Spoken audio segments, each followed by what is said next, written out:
नमस्कार विद्यार्थी मित्रांनो, स्वागत आहे आपल्या BMS मराठी ॲपवरती।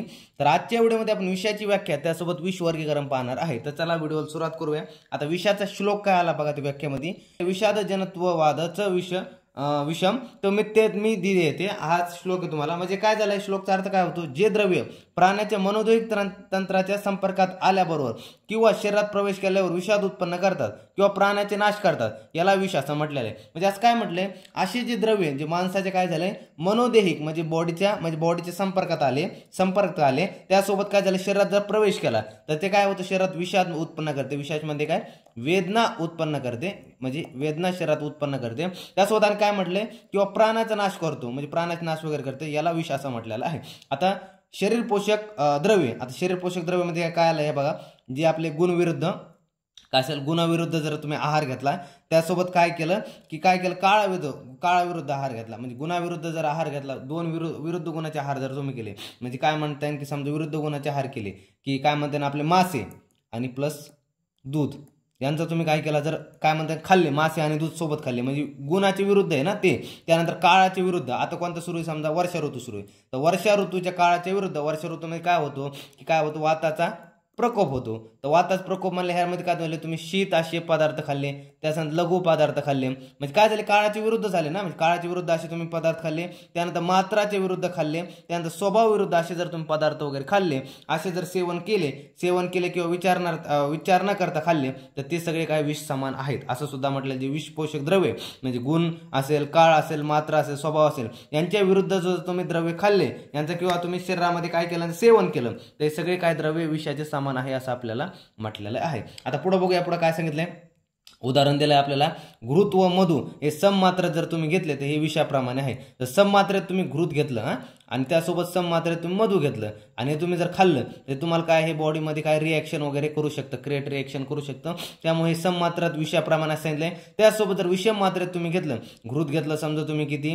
की एक मात्रा घेतलं, समजा एक पल वगैरे काही ते समजा आपण मात्रात घेतलं, आणि जर मधु घेतलं तुम्ही यामध्ये सम मात्रात नाही घेतलं, मग तुम्ही 2 घ्या, 3 घ्या, 5 घ्या, काही घ्या, तुम्ही जरा काय म्हणता की अल्टरनेट कोणत्या तरी विरुद्ध काय म्हणते विषम मात्रात घेतलं तर हे औषध म्हणून तुम्हाला चिकित्सेमध्ये यूज करतात। आपण चिकित्सेमध्ये औषध मात्रा काय विषम मात्रात औषध म्हणून यूज करतो आणि सम मात्रात विष म्हणून असा याचा काय म्हणते उपयोग आहे।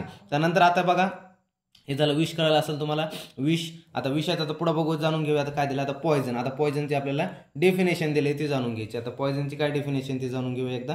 आता काय,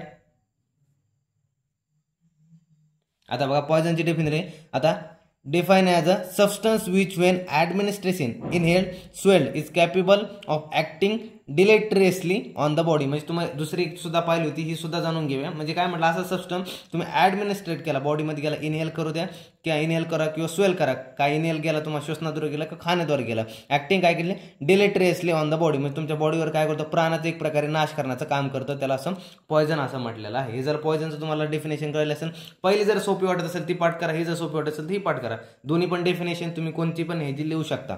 झालंय, आता पुढे बघूया, पुढे काय सांगितलं, आता विषयाचे पर्याय हा खूप महत्वाचा आहे। MCQ ला तुम्हाला हा क्वेश्चन येतो, विषयाचे पर्याय लिहा म्हणून तुम्हाला MCQ ला क्वेश्चन असतो। तर जाणून घेऊया आता काय, तुम्हाला इथं 3 मुख्य ग्रंथ दिलेले, अमरकोशनुसार, रसदतरंगीनुसार आणि आचार्य रमनाथनुसार, यानुसार तुम्हाला 3 काय दिलेले आहेत की विषयाचे काय दिलेले तुम्हाला काय पर्याय दिलेले, तर तुम्हाला पाठ करायचे।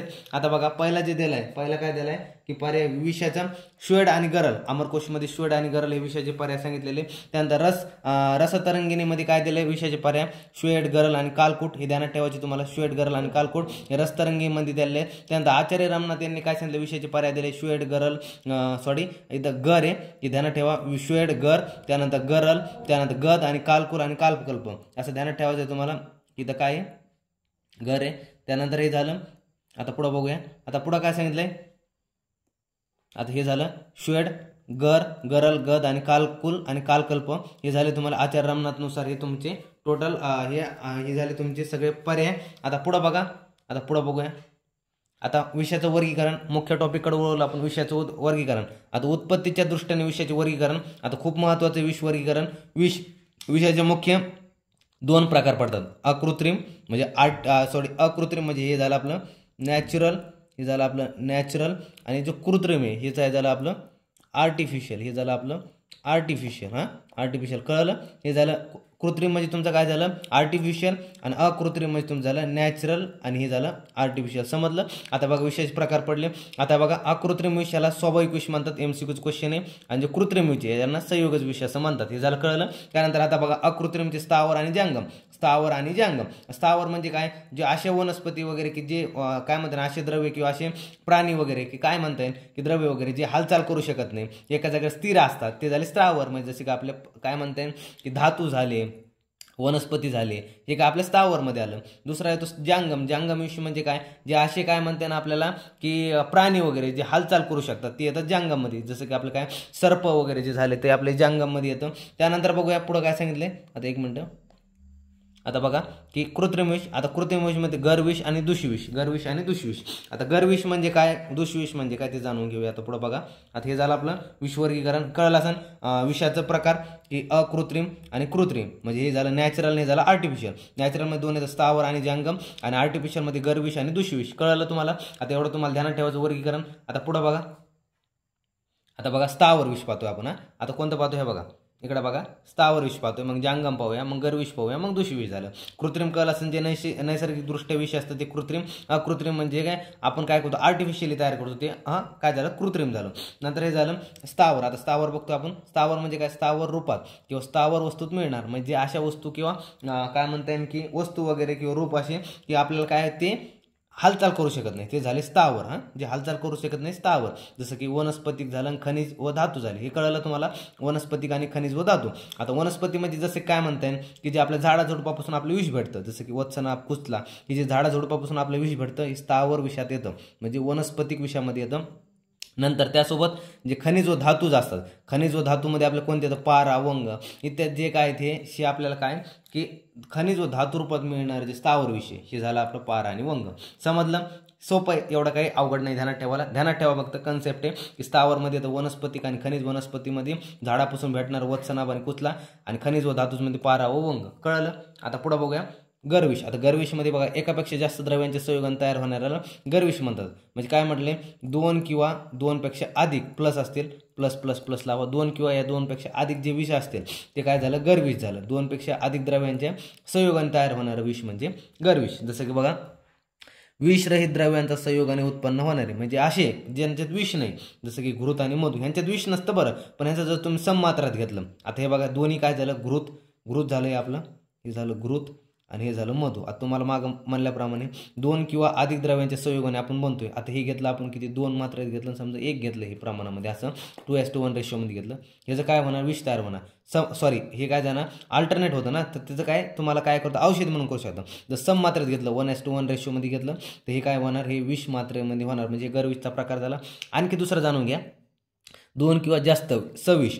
आणखी काय म्हटलं, दोन किंवा जास्त सविष, त्यासोबत काय म्हटलं निर्विष या पदार्थांचा संयोग यात केला, म्हणजे काय म्हटलं दोनपेक्षा जास्त म्हणजे सविष असू द्या. जसं की वत्सनाभ, कसं म्हटलं आपण वत्सनाभ वगैरे कुचला वगैरे जसं पाहिलं ना आपण, की दोनपेक्षा अधिक आपण द्रव्य एकत्र केले, जे ऑलरेडी विष आहे त्यांच्यात, ऑलरेडी त्यांच्यात काय विष प्रेझेंट आहे, ज्यांच्यात विष प्रेझेंट आहे ते झालं एक. दुसरं काय, ज्यांच्यात विष ऑलरेडी अब्सेंट आहे, तर त्यांचा तुम्ही काय केला पदार्थांचा संयोग केला. जसं की हे बघा ना घृत आणि मधु, ह्यांच्यात विष नव्हतं ना, घृत आणि मधूमध्ये विष नव्हतं, पण तुम्ही काय केलं ह्यांचं ॲड केलं, म्हणजे संयोग केला, निर्विष पदार्थात संयोग केला, म्हणजे हे गरविष झालं अशा प्रकारे. आणि ज्या पदार्थामध्ये ऑलरेडी प्रेझेंट होतं, विष प्रेझेंट होतं, त्यांचा तुम्ही संयोग केला, प्लस प्लस केलं त्यांना, तर त्यांना तुम्ही संयोग केला, तर ते काय झालं, ते गरविषचा प्रकार झाला. सविष असू द्या किंवा निर्विष असू, त्यांचा संयोग झाला किंवा ते झालं गरविष. गरविषच व्याख्या काय, एकापेक्षा जास्त द्रव्यांचा संयोग तयार केला, म्हणजे काय म्हटलंय 2 असू द्या 3 असू द्या, जास्त द्रव्यांचा संयोग केला तर ते गरविष झालेलं आहे. आता कळलं हे तुम्हाला. आता बघा पुढं दुष्विष. आता खूप महत्त्वाचं दुष्विष, माझा आवडता टॉपिक दुष्विष. आता तुम्ही गरविष दुष्विष यावरती तुम्हाला पुढे जाऊन SCQ LQ पाहायला भेटणार आहे. हे कसं आहे पुढे आहे तुम्हाला, हे फक्त पहिल्या चॅप्टरमध्ये बेसिक आहे, म्हणून एवढं काय यामध्ये सांगायला की काही नाही, कारण की नवीन आहे ना, तुम्हाला माहित नाही नेमकं काय आहे काय नाही, पण पुढं जर जाताल तसे कन्सेप्ट वाढणार आहे. त्यामुळे हे बघा अगोदर नुसतं समजून घ्या दुष्विष काय गरविष काय. त्यामुळे तुम्हाला एवढं काय फक्त आयडिया जर कळली मेन थीम काय की गरविष काय दुष्विष काय, ह्या चॅप्टरमध्ये एवढं बस आहे. जसं पुढं जाणार तसं तुम्हाला सगळं काही इन डिटेल कळणार आहे. आता बघा हे बघून घेऊया. आता हे बघा दुष्विष जाणून घ्या. स्थावर जांगम कृत्रिम विषाचा भाग म्हणजे दुष्विष होय. स्थावर जांगम आणि कृत्रिम विषाचा भाग. स्थावर जांगम हे काय होते आपले अकृत्रिम होते, हे ध्यानात ठेवा. स्थावर आणि जंगम हे अकृत्रिम होते आणि दूषित हा काय कृत्रिम आहे, आर्टिफिशियल आहे, हा विषाचा भाग म्हटले. त्यानंतर शरीरात हळूहळू शरीरस्थ धातूंना विशेषतः रक्ताला दूषित करून मृत्यूकारक करतो. म्हणजे काय होतं की शरीरात हळूहळू हा पसरतो. काय होतं, एखादा पर्सन आहे समजा, असं बघा, असा तर पर्सन आहे, तर पहिल्या काळात काय होतं, एखादा राजा वगैरे असायचा, तर त्याला काय करायचं, जेवणाद्वारे, असं जेवण आपलं जेवणाद्वारे त्याला काय करायचे, दूषिविष वगैरे द्यायचे. तर दूषिविषीने काय व्हायचं, त्याने खाल्लं वगैरे, तर बॉडीत वगैरे त्याचं गेलं, खाल्लं त्याने, तर त्यामुळे काय होते, बॉडीमध्ये हळूहळू सिम्टम तयार व्हायचे, हळूहळू म्हणजे बॉडीमध्ये काय व्हायचे, असा ग्राफ तयार व्हायचा. हे बघा, हे झालं आपलं, काय झालं की हा असं टाईम म्हणते ना आपल्याला, इकडे धरा टाईम आणि इकडे धरा रिॲक्शन. तर असा हळूहळू हळूहळू असा ग्राफ तयार व्हायचा बॉडीमध्ये, हळूहळू असा ग्राफ तयार व्हायचा, असं करता. आणि एका पीकवर गेला की हा पीकला गेला, तर बॉडीच्या हा पीकला तर रिॲक्शनच्या, तर डायरेक्ट काय होता, मृत्यू, म्हणजे डायरेक्ट डेड व्हायचा. म्हणजे ग्राफ कसा तयार व्हायचा, हळूहळू असा व्हायचा. आणि ह्या पीकला जर गेला तर काय व्हायचा, डेड व्हायचा. तर हा दूषिविषचा असा कन्सेप्ट ह्या ग्राफनुसार हे जाणून गेलं, तुम्हाला कळलं असं. इकडे ठेवलं ॲक्शन, इकडे ठेवलं टाईम, आणि हळूहळू हा असा ग्राफ तयार झाला. मग शरीरामध्ये गेला तो एकदाच विषयाचे आपले लक्षण दाखवत नाही, 1 महिन्याने, 2 महिन्याने, 3 महिन्याने, 6 महिन्याने हळूहळू काय करतो, लक्षण दाखवतो. आणि रक्ताला काय करतो, दूषित करून काय करतो, ते मृत्यूचे कारक ठरतो. असं सुद्धा ही जी व्याख्या आहे बघा, जे विष शरीरात गेल्यावर हळूवार विषयाचे लक्षण उत्पन्न करतात त्याला दूषविष असं म्हटलेलं आहे. इथं ध्यानात ठेवा, हे दूषविषचे, की जे विष शरीरात गेल्यावर हळूवार लक्षणं उत्पन्न करतं याला दूषविष असं म्हटलेलं आहे. तर ही अशी पूर्ण दूषविषची व्याख्या वगैरे होती. ते तुम्हाला इन डिटेल कळलं असेल की आपण काय काय पाहिलं. हे बघा, इन डिटेल आता सुरुवातीपासून बघूया आपण काय काय पाहिलं. की पहिलं आपण पाहिलं की पहिलं आपण विषयाची व्याख्या वगैरे पाहिली, विषयाची व्याख्या वगैरे पाहिली, की विषयाची व्याख्या झाली. त्यानंतर विषयाचं उदाहरण एक पाहिलं, त्यानंतर पॉयझनचं आपण पाहिलं, त्यानंतर विषयाचे प्रकार पाहिले, हे MCQ येतं, ध्यानात ठेवा. त्यानंतर विषयाचं वर्गीकरण पाहिलं, हे LAQ येतं, विषयाचे पर्याय, विषयाचे वर्गीकरण लिहून LAQ क्वेश्चन येतो. त्यासोबत हे विषयाचे मग स्थावर विष काय, गरविष काय, दूषिविष काय, आणि सांगायचं राहून गेलं एक जंगमिष काय. आता काय मध्ये सर जंगमिष राहिलं, तर जंगमिष इथं सांगून टाकतो मी तुम्हाला. जंगमिष म्हणजे काय, की असं विष की काय होतं, जे सरपटणारे वगैरे, म्हणजे आपल्या प्राण्यात वगैरे मिळतं, जे हालचाल करणाऱ्या प्राण्यामध्ये भेटतं, ते झालं जंगमिष. जंगमिषच्या पुढच्या व्हिडिओमध्ये स्लाईड बनवून मी ह्या व्हिडिओमध्ये बनवायची राहिली वाटतं, तर ही तुम्हाला स्लाईड बनवून सांगाल. पण एक आयडिया सांगतो, जंगमिष म्हणजे आपल्याला हालचाल करणाऱ्या प्राण्यामध्ये भेटतं, जसं की आपलं साप झालं, की आणखी दुसरे काही आपल्या प्राणी म्हणते, जसं की सर्प, तुम्हाला विंचू झाला, की जे प्राणी आहेत तर हे जंगमिषाच्या अंडर येतात. स्थावरमध्ये वनस्पती येतात, जंगमध्ये प्राणी येतात. गरविष तुम्हाला कळलंच आहे, 2 किंवा त्यापेक्षा जास्त अधिक विषयांचा संयोग. दूषविष म्हणजे शरीरात हळूहळू लक्षण उत्पन्न करतात, ते झालं दूषविष. तर आजच्या व्हिडिओमध्ये इन डिटेल तुम्हाला कळलं असं नाही, तुम्हाला लेक्चर आजपासून रेग्युलर वगैरे भेटायला सुरुवात होणार आहे. भेटूया पुढच्या व्हिडिओमध्ये, तोपर्यंत धन्यवाद. नसेल कळलं तर मेसेज वगैरे कमेंट करा, म्हणजे आपलं मेसेज करा पर्सनली वगैरे. नसेल कळलं तुम्हाला पुन्हा सगळं काही सांगण्यात येईल. आणि कळलं असेल ह्याच्या नोट्स वगैरे तुम्हाला भेटतील, हे लिहून काढा वगैरे. तुमच्या आता पेपर हळूहळू तुमच्या पिरियडिक वगैरे जवळ येते, त्यामुळे हे पिरियडिकला वगैरे जास्त काही येत नाही. तर विषयाचं वगैरे तुम्हाला MCQ, विषयाचं स्टार्टिंगला येतं, विषयाची व्याख्या वगैरे लिहा. मॉडर्ननुसार तुम्हाला पॉयझन वगैरे लिहावं लागतं, आयुर्वेदनुसार विष लिहावं लागतं, त्यासोबत तुम्हाला विष वर्गीकरण सुद्धा लिहावं लागतं. हे आयुर्वेदिक झालं. आणि आपलं मॉडर्नसुद्धा पुढच्या व्हिडिओमध्ये घेणार आहे. मॉडर्नचं बी विष वर्गीकरण पुढच्या व्हिडिओमध्ये तुम्हाला असं सांगण्यात येणार आहे. तर भेटूया पुढच्या व्हिडिओमध्ये, तोपर्यंत धन्यवाद.